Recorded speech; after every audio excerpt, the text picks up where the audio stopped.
Hello, my children. All are fit and fine, beta.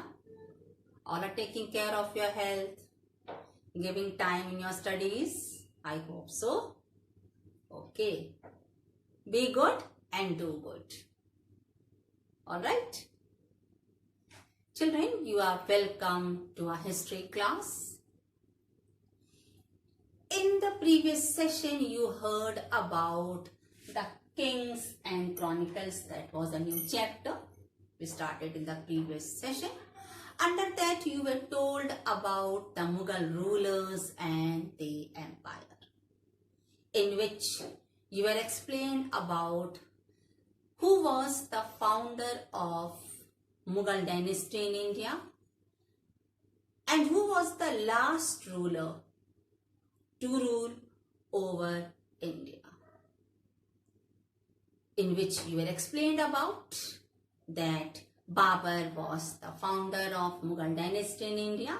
He founded Mughal dynasty in India by winning the first battle of Panipat, and he defeated Ibrahim Lodi in 1526. And from 1526 to September 1857, the Mughals, they had the rule, the control over India. After that, you know very well that they were ousted by the Britishers. बच्चों, पीछे session में कल हमने एक नया chapter शुरू किया था, शासक और इतिवृत्त. इसका सेशन 1 में आपने मुगल शासक और उनके साम्राज्य के बारे में सुना, जिसमें आपको बताया गया कि भारत में मुगल साम्राज्य की नींव किसने डाली, अंतिम मुगल शासक कौन था. इस परिप्रेक्ष्य में आपको बताया गया कि पानीपत का प्रथम युद्ध 1526 में लड़ा गया बाबर और इब्राहिम लोदी के बीच, और उसी युद्ध में बाबर ने इब्राहिम लोदी को पराजित करके भारत में मुगल साम्राज्य की नींव डाली. और अंतिम मुगल शासक बहादुर शाह जफर द्वितीय था. उनका शासनकाल सितंबर 1857 तक था, क्योंकि उसके बाद अंग्रेजों का शासन हम पर आरंभ हो गया, भारत पर स्थापित हो गया. Clear, children? Now we'll start. Point number 2. Our today's point is the production of chronicles. Point number 2.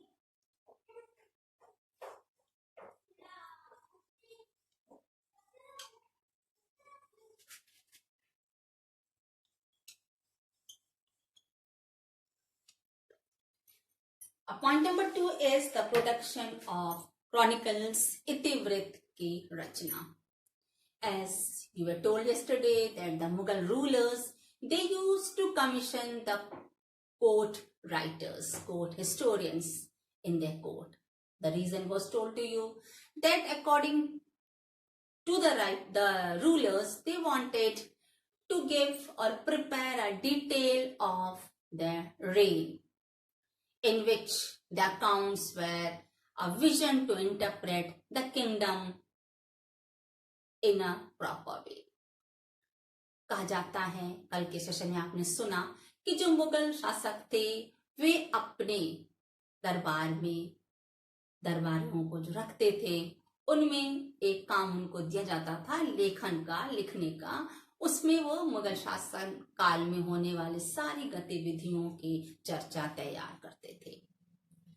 And that written content was a witness to those who used to oppose rulers. और जो ये लिखित रूप में जो संरक्षित किया जाता था, वह मुगल शासकों का विरोध करने वाले लोगों के लिए भी एक जवाब होता था कि किस प्रकार मुगलों ने भारत पर शासन किया.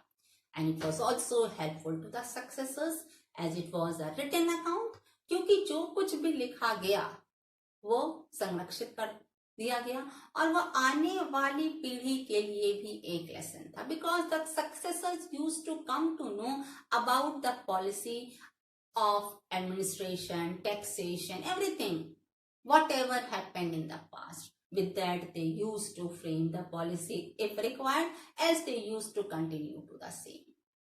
कहा जाता है कि जो कुछ भी मुगल शासकों के शासन काल में होता था, चाहे वो दरबार से हो, शासन संबंधी हो, प्रशासन संबंधी हो, कर संबंधी, उसे सब कुछ लिखित करके संरक्षित किया जाता था, और वह एक बहुत ही अच्छा उदाहरण होता था, एक गाइडलाइन आप कह सकती हैं आने वाले शासकों के लिए, क्योंकि वह उस बीते हुए समय का पूरा वर्णन पढ़ते थे और आवश्यकता अनुसार चाहे तो वह उसमें परिवर्तन भी कर सकते थे. And it is also said that the authors of Mughal chronicles were the courtiers, जो भी मुगल दरबारी थे, जो लेखक थे, वह दरबार में ही रहने वाले लोग होते थे. And with that it was very helpful to them to focus about the events which had taken place during the rulers reign, whichever ruler they were you can say commissioned. जिस भी शासक द्वारा उनकी नियुक्ति होती थी वह दरबार में रहने वाले व्यक्ति होते थे. And they used to explain, interpret the events like the rulers, the royal family, the nobles, the wars, the pacts, the administration, the taxes, etc.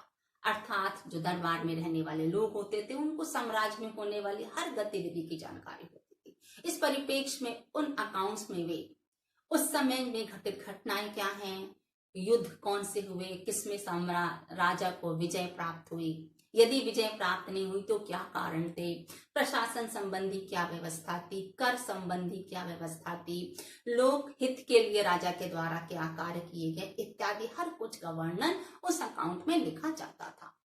For this we have got examples. First example is about Babarnama.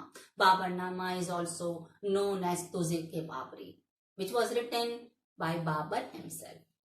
Baburnama को तुजुक-ए-बाबरी के नाम से भी जाना जाता है, जिसे बाबर ने स्वयं लिखा था. And then Akbarnama, that is known also as Aine Akbari. And you know Abul Fazl was a courtier who has written the detail, and I think so it is in 3 volumes written by him about the Akbar's administration. Akbar के बारे में आईने अकबरी में अबुल फजल के द्वारा लिखा गया.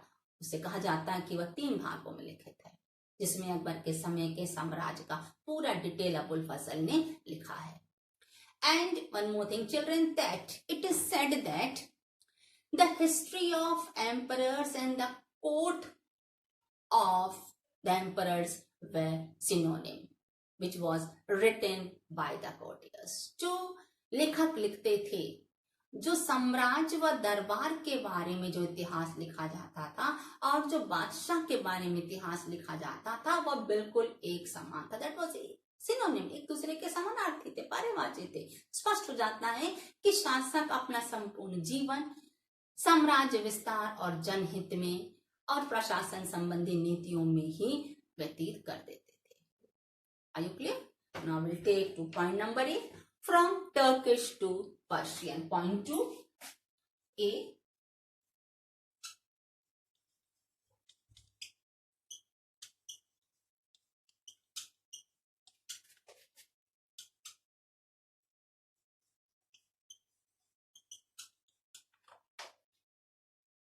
So point 2a, from Turkish to Persian, the word only tells Turkish and Persian language. तुर्की से फारसी भाषा की ओर. As you know, you heard yesterday that Babur used to speak in Turkish language. As it is said that the Mughals, the Turks, who were as Turks by their origin, and Babur wrote his poetry and his memories in Turkish language. आपने कल सुना कि बाबर तुर्की भाषा में बात करते थे और उन्होंने जो भी कविता या संस्मरण लिखा उसे उन्होंने तुर्की भाषा में लिखा. But Mughal chronicles, it is said that they opted the Persian language, which was also, it is very clear that that was done by the sultans of Delhi Sultanate. Delhi के सुल्तानों ने फारसी भाषा को मुख्य भाषा माना, और with that language only, you can say the Persian was the language of the court and about all the literary works and functions.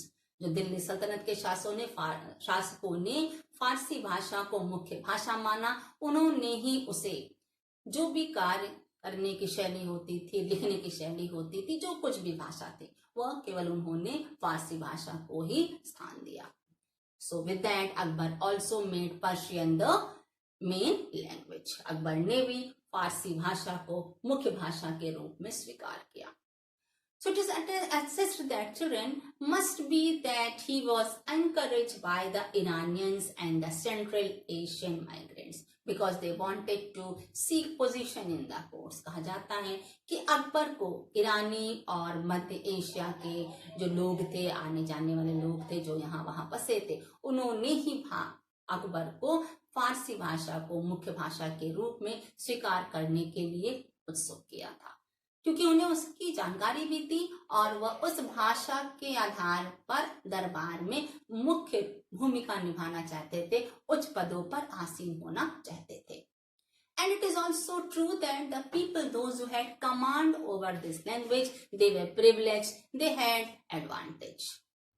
So it became the language of administration in all levels and functions. इस प्रकार फारसी भाषा प्रशासन के प्रत्येक सतह पर एक अनिवार्य भाषा के रूप में जानी गई और कार्य करने की जो तरीके थे, जो ऑर्डर्स दिए जाते थे, जो निर्देश दिए जाते थे, all was done in Persian language. So it is very clear that it was very compulsory for the people to have command or knowledge of Persian language. ये आवश्यक था कि जो भी व्यक्ति दरबार के कार्य से जुड़े हुए हैं, चाहे वो किसी पद पर हैं, उन्हें फारसी भाषा का पूर्ण ज्ञान होना आवश्यक था.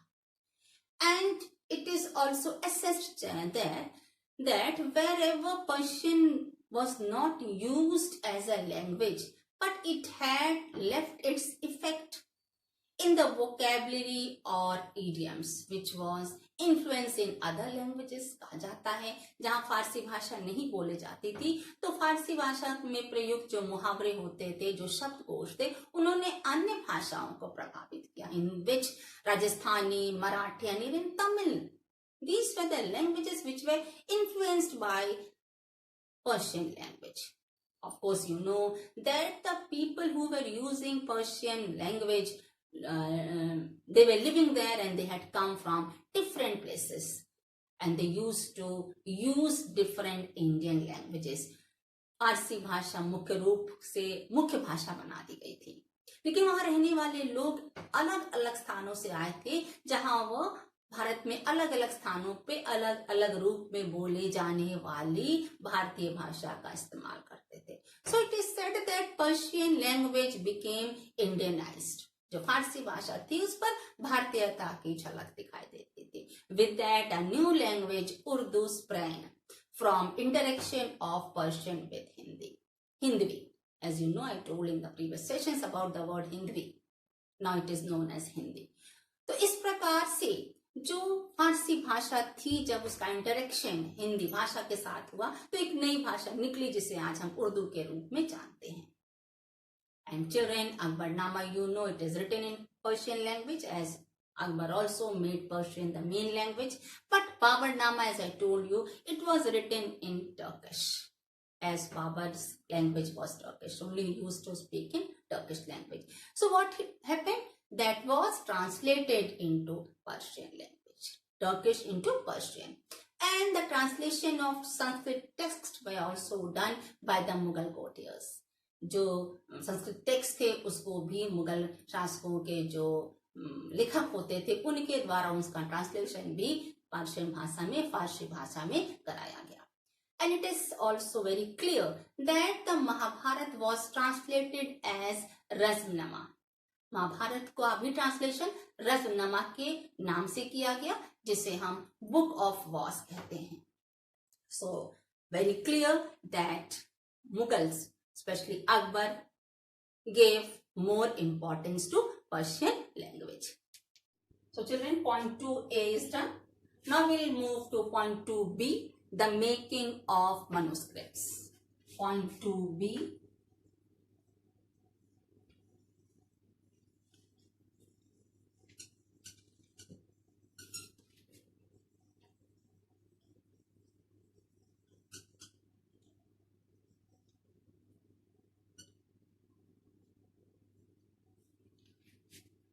Point 2B is the making of manuscript, पांडुलिपियों की रचना. Of course, we have just heard about that the records were preserved.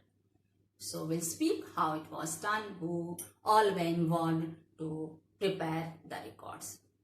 Children, about the books all which were written during the Mughal India, it was known as manuscript. मुगलों के शासन काल में जो भी कुछ लिखा गया वह मनुस्क्रिप्ट के नाम से जाना जाता है, क्योंकि वह हस्तलिपि थी, हाथों के द्वारा ही उसे लिखा गया था, because it was all hand written. And the centre of manuscript production was the imperial kitab khana. जो पांडुलिपियों की रचना का जो केंद्र था वो किताब खाना था, रॉयल किताब खाना था, जिसे आप लाइब्रेरी भी कह सकते हैं. And in that, the collection of manuscripts which was kept before and the new manuscripts which were produced was all stored in that kitab khana, which was also known as library. Clear? Now, to create a manuscript, different people played the role. इन पांडुलिपियों की रचना के लिए अलग अलग प्रकार के व्यक्तियों की महत्वपूर्ण भूमिका थी. The first was the paper maker who used to prepare the folios of the manu.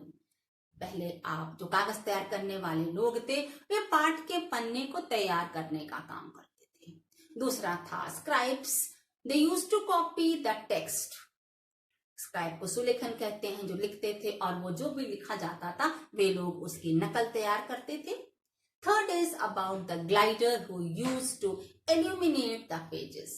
जो कोफ्तगार होते थे वो जो कुछ भी लिखा होता था उसको और भी चमकाते थे, अर्थात उसको आकर्षित बनाते थे.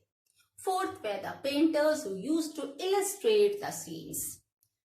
चित्रकार होते थे, जो भी दृश्य होते थे उसको वे सजीवता प्रदान करते थे. उनमें इतनी कला होती थी कि दृश्यों को अपनी कला के आधार पर ही वह सजीव बना देते थे. And the fifth was the book binder.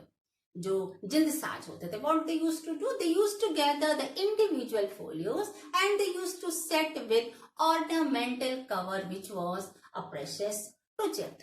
जो जिल्दसाज होते थे, जो अलग अलग पन्ने होते थे, वो उसको एक साथ संकलित करते थे, उस पर कवर लगाते थे, आकर्षक बनाते थे और एक तरह से वह बहुत ही महत्वपूर्ण प्रोजेक्ट माना जाता था. Followed? Because a thing cannot be done with a person. Such things cannot be done.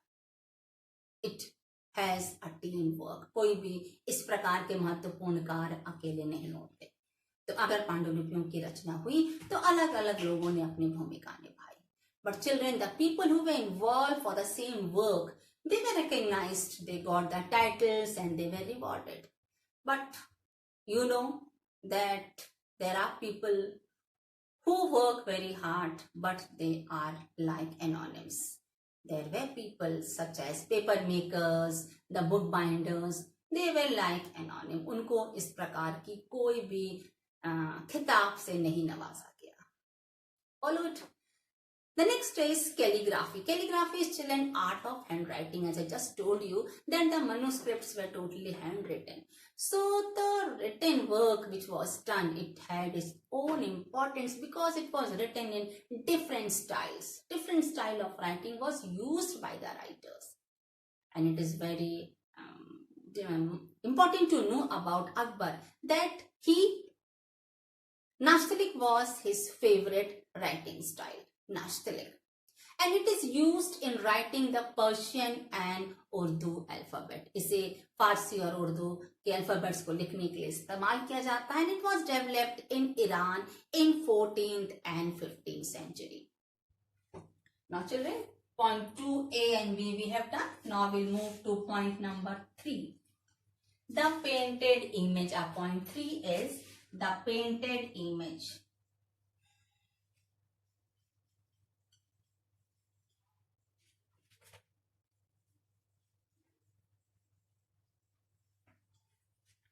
Point number 3 is the painted image, Rangin Chitra. Till now you heard about that the records were written, accounts were maintained related to the affairs taking place in the reign of different emperors. पीछे आपने सुना कि जो कुछ भी घटना होती थी उसको लिपिबद्ध कर लिया गया, उसको लिखा गया. But children, if it is written and a picture is drawn along with it, of course it makes the matter clear as well as it is attractive. So we'll be reading about the painted image, रंगीन चित्रों से related अब आपका point number 3 है.